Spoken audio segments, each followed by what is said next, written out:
Okay, here we go, and bad news for the Texas Rangers and Jacob deGrom. The worst fears have been realized. He will be getting Tommy John, having surgery on a torn UCL in the right elbow. We've always known how good Jacob deGrom is. He's the best pitcher in the entire freaking galaxy when he is healthy.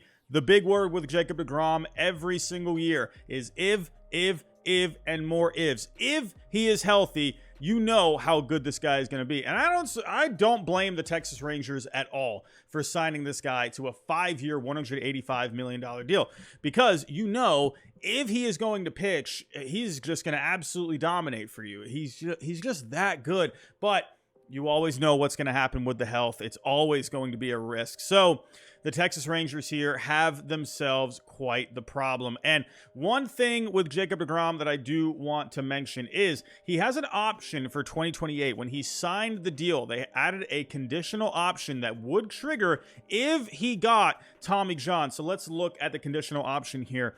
Texas has a conditional option for 2028 that would be triggered if from 2023 to 26, deGrom has Tommy John surgery on his right elbow or has any right elbow or shoulder injury that causes him to be on the injured list for any period of 130 consecutive days during any season or 186 days in a row during any service period. It goes on to say here, the conditional option would be for $30 million if deGrom finishes among the top 5 in Cy Young voting during the contract or pitches at least 625 innings. The option price would increase to $37 million if he finishes among the top 5 3 times or more, or pitches at least 725 innings. If he falls short of those specifications, the conditional option price would be $20 million. So there's a lot of details right there. So basically, if he comes back from Tommy John and ends up being healthy for pretty much the majority of the contract and pitches extremely well,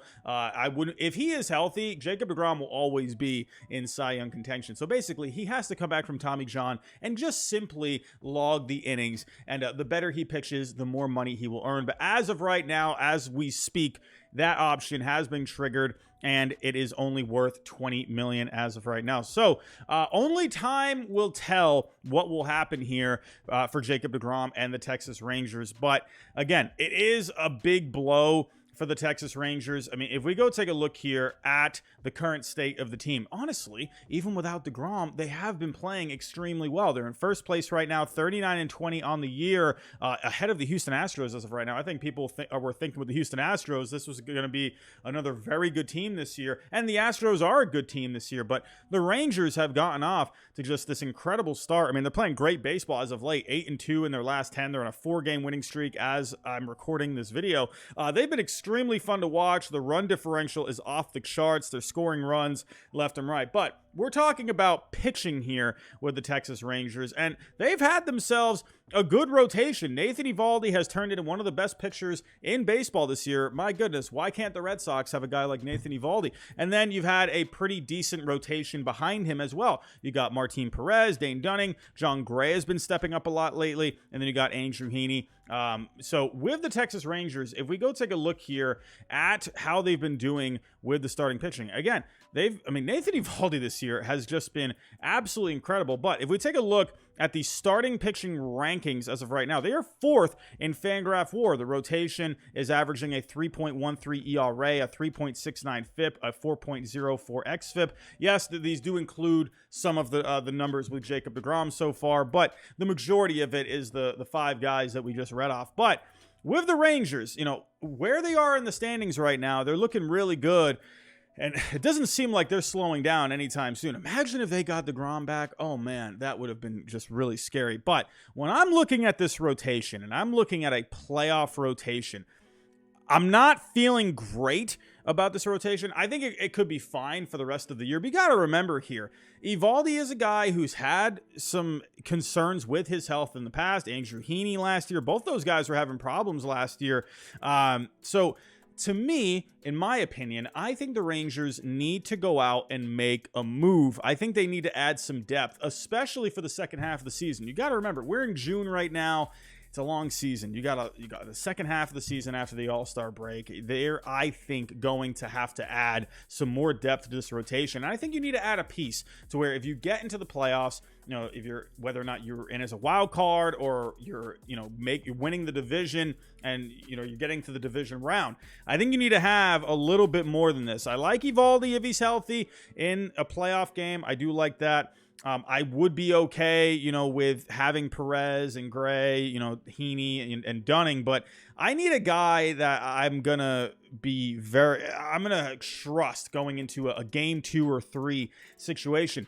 Luckily for the Rangers, they do have some options out here on the trade market. But one thing I do want to talk about before I actually get to a couple of guys here that could be possibilities is simply the Rangers farm system. They've been spending the last few years really building this farm system back up. They've added a lot of good talent to this farm. So I do wonder if they're going to really splurge on a guy. You got to remember the Rangers, sure, they really are in a win now mode, with the guys that they've been signing like Seager and Semyon and deGrom, obviously, but other guys as well, like Evaldi.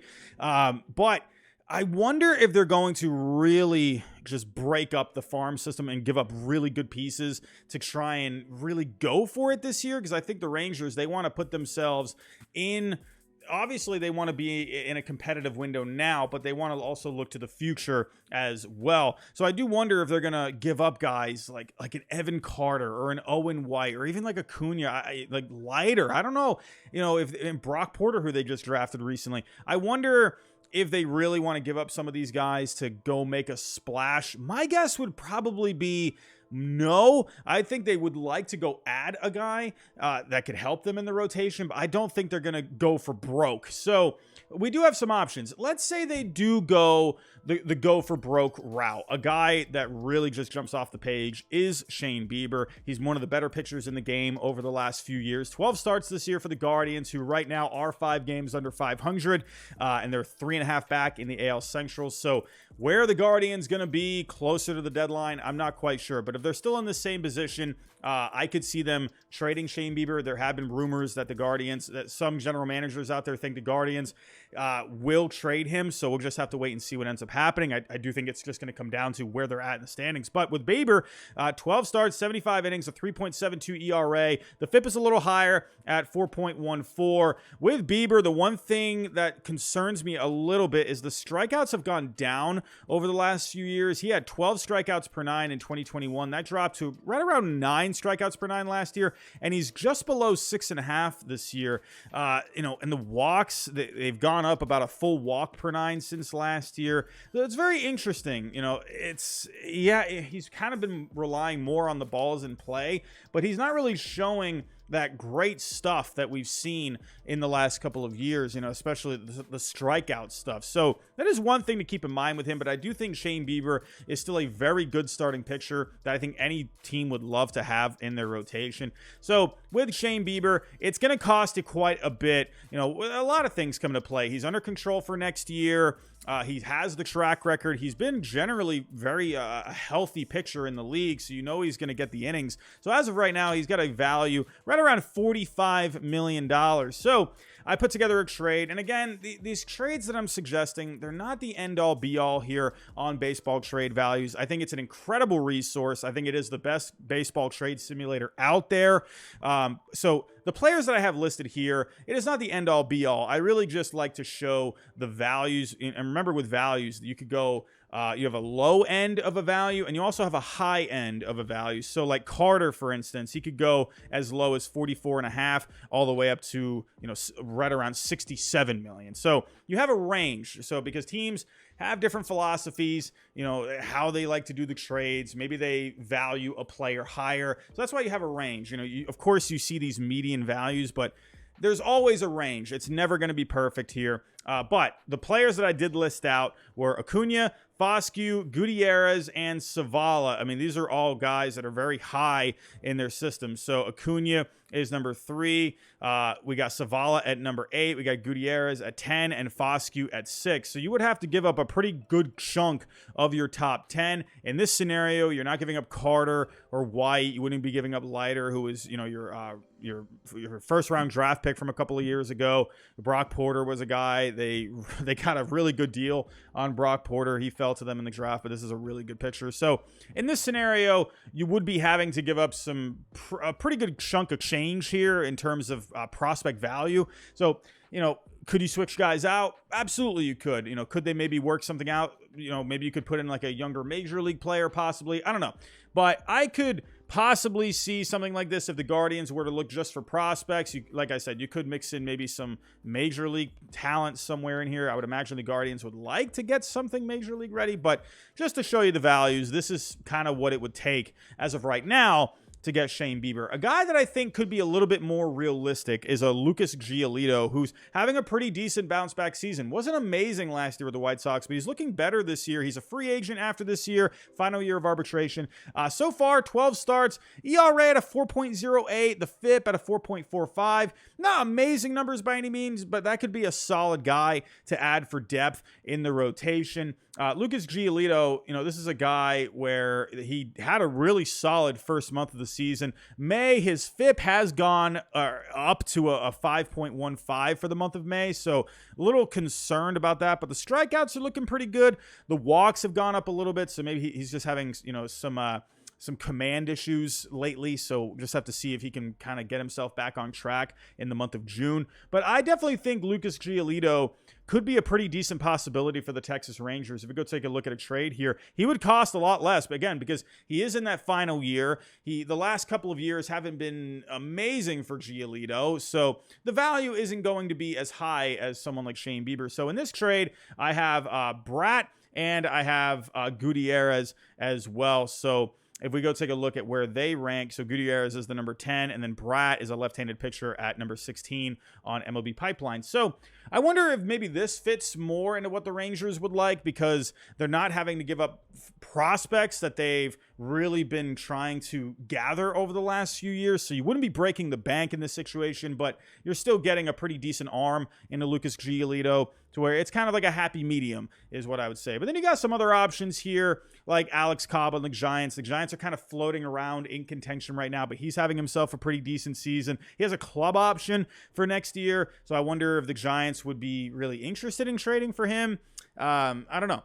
Actually, that reminds me, one other thing with Shane Bieber, if they were to go after Shane Bieber, this is a guy where he would be in your rotation for next year, and with Jacob deGrom getting Tommy John, you're looking at around more than a year of rehab. So most likely we're going to see Jacob deGrom at some point in the second half next season. So you're probably looking at maybe like an August return for Jacob deGrom next year. So if you have a rotation of, if you got a healthy Evaldi and you got a Bieber and then you got deGrom for next year, that would be a really good 1-2-3 punch in my opinion. But I just wanted to mention that as well, talking about Alex Cobb and his club options. So this could be a possibility, a veteran guy, his teammate Alex Wood, not better numbers, but could be a possibility. He is on the IL as of right now with a back strain, so who knows what his health will be like, but he is a guy that's out there. One option that I think could be really interesting is Zach Greinke. Would he want to go to Texas? Does he want to just finish up his career in Kansas City, kind of just whatever? But if he has that competitive itch again, maybe go to Texas. This is a guy that can give you some innings. He's been decent this year, 12 starts, ERA at a 4.19, FIP a little bit higher. I think Greinke could be a pretty interesting option for the Texas Rangers. You got a couple other names here. Lance Lynn, if the White Sox were to completely fall out of it, same thing kind of goes for Giolito here. If they were to fall out of it, you could make Lance Lynn available. Who knows where the White Sox will be? They have been playing better as of late over the last month or so. They're in that very weak AL Centrals, and so the same thing kind of applies here for the Guardians. Maybe who knows where they're going to be at in terms of contention. But the White Sox really were to sell. Lucas Giolito would be an option to trade, obviously. But Lance Lynn, he has not really been very good lately. That ERA is really bad, 5.26 FIP, and he used to be on the Rangers, but the Rangers even want to trade back for him. I don't see that very likely. Maybe someone like a Matthew Boyd, ERA doesn't look great, but the FIP is looking around league average as of right now. So I don't know. There's some options here, but either way, I do think the Rangers have to figure something out here. I do think it would be in their best interests to go after a guy.